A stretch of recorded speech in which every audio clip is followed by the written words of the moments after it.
जय श्री राम मित्रों पुराणों में हर देवता की कहानी में विरोधाभास देखने को मिलता है। समझ नहीं आता किस पर विश्वास करें और किस पर नहीं। इसलिए पुराणों की प्राथमिकता पर सवाल उठाए जाते हैं। इसलिए बहुत से लोग कहते हैं कि पुराणों को छोड़कर वेदों की ओर जाना चाहिए, क्योंकि वेद ही हमारे धर्म ग्रंथ हैं। एक ऐसा ही विरोधाभास भगवान गणेश की कहानी में देखने को मिलता है। अलग अलग पुराणों के हिसाब से अलग अलग तरीके से उनका दांत टूटा है।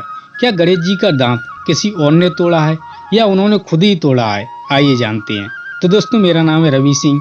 आइए शुरू करते हैं आज का ये एपिसोड। दोस्तों, पहली कथा भविष्य पुराण के चतुर्थी कल्प में है, जिसके अनुसार एक बार भगवान गणेश के बड़े भाई कार्तिकेय स्त्री और पुरुषों के लक्षणों पर ग्रंथ लिख रहे थे। जब वे ग्रंथ लिख रहे थे तब बालक गणेश शरारत कर रहे थे, जिससे कार्तिकेय को ग्रंथ लिखने में बाधा उत्पन्न हो रही थी।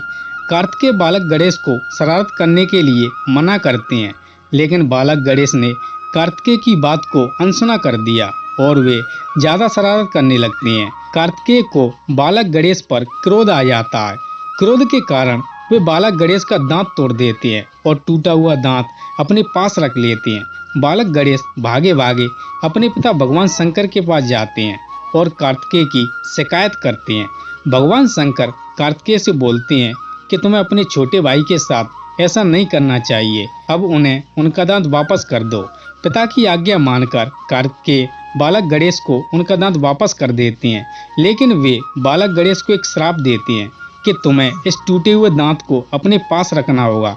अगर तुम इस दांत को खुद से अलग करोगे तो तुम भस्म हो जाओगे। दोस्तों, दूसरी कथा गणेश पुराण के चतुर्थ खंड में है, जिसके अनुसार एक बार भगवान शंकर और माता पार्वती विश्राम कर रहे थे। बाहर भगवान गणेश पहरा दे रहे थे ताकि उनके विश्राम में कोई बाधा ना आए। तभी यहाँ पर परशुराम आ जाते हैं और वे भगवान शंकर के दर्शन करने की इच्छा प्रकट करते हैं, लेकिन गणेश उन्हें ये कहकर रोक देते हैं कि पिताजी अभी विश्राम कर रहे हैं, आप बाद में उनके दर्शन कर लेना। लेकिन परशुराम गणेश जी से जिद करने लगते हैं। तब भगवान गणेश परशुराम से युद्ध करने लगते हैं और वे परशुराम पर भारी पड़ते हैं। तब परशुराम भगवान गणेश पर अपने परसे से प्रहार करते हैं, जो कि भगवान शंकर ने उन्हें वरदान में दिया था। परसे के प्रहार से भगवान गणेश का एक दांत टूट जाता है। तब से वे एक दंत कहे जाने लगे। दोस्तों, भगवान गणेश के दांत टूटने के संदर्भ में इसी कथा को प्राथमिकता दी जाती है। तीसरी कथा के अनुसार एक बार गजमुकासुर नाम का राक्षस ऋषि मुनियों को परेशान कर रहा था, जिससे उनकी तपस्या करने में बाधा उत्पन्न हो रही थी। तब ऋषि मुनि अपनी रक्षा के लिए भगवान गणेश से प्रार्थना करते हैं। भगवान गणेश ऋषियों की रक्षा करने के लिए गजमुकासुर से युद्ध करने लगते हैं, लेकिन भगवान गणेश के वार का गजमुकासुर पर कोई असर नहीं होता, क्योंकि गजमुकासुर को एक वरदान प्राप्त था, जिसके अनुसार वो ना तो किसी अस्त्र से मारा जा सकता है, ना ही किसी शस्त्र से। तब भगवान गणेश गजमुकासुर का वध करने के लिए अपना दांत तोड़ देते हैं और टूटे दांत से गजमुकासुर का वध कर देते हैं। चौथी कथा के अनुसार एक बार महर्षि वेदव्यास को महाभारत की कथा लिखने की इच्छा मन में जागी, लेकिन उन्हें एक ऐसे व्यक्ति की जरूरत थी जो उनकी बोली हुई कथा को लिख सके। तब उनके मन में भगवान गणेश का ख्याल आया कि वे ही महाभारत को लिख सकते हैं।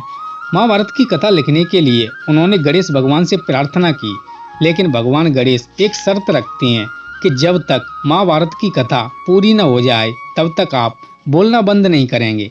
अगर आपने बीच में कथा बोलना बंद की तो मैं कथा को लिखना बंद कर दूंगा। महर्षि वेदव्यास भगवान गणेश की इस शर्त को मान जाते हैं, लेकिन वे भी एक शर्त रखते हैं कि मैं जो कुछ भी बोलूंगा उसे आप समझ कर ही लिखेंगे। भगवान गणेश भी वेदव्यास की इस शर्त को मान जाते हैं। इसके बाद महाभारत की कथा लिखना प्रारंभ हो जाती है। बीच में महर्षि वेदव्यास जल्दी बोलने लगती है। जल्दी बोलने के कारण भगवान गणेश की कलम टूट जाती है। भगवान गणेश समझ चुके थे कि उन्हें अभिमान हो गया था। वे महर्षि वेदव्यास की शक्तियों को पहचान ही नहीं पाए, इसलिए भगवान गणेश चुपके से अपना एक दांत तोड़कर उसे स्याही में डुबोकर महाभारत की कथा लिखने लगते हैं। इस प्रकार भगवान गणेश का एक दांत टूटा हुआ है। दोस्तों, आपको हमारी पेशकश कैसी लगी आप हमें कमेंट में ज़रूर बताएं। अगर ये वीडियो आपको पसंद आई है तो इसे लाइक करें तथा अपने दोस्तों के साथ शेयर करें। अगर आप इस चैनल पर नए हैं तो सब्सक्राइब कर लीजिए। तो दोस्तों, आज के लिए बस इतना ही। मिलते हैं अगली वीडियो में। इस वीडियो को देखने के लिए धन्यवाद।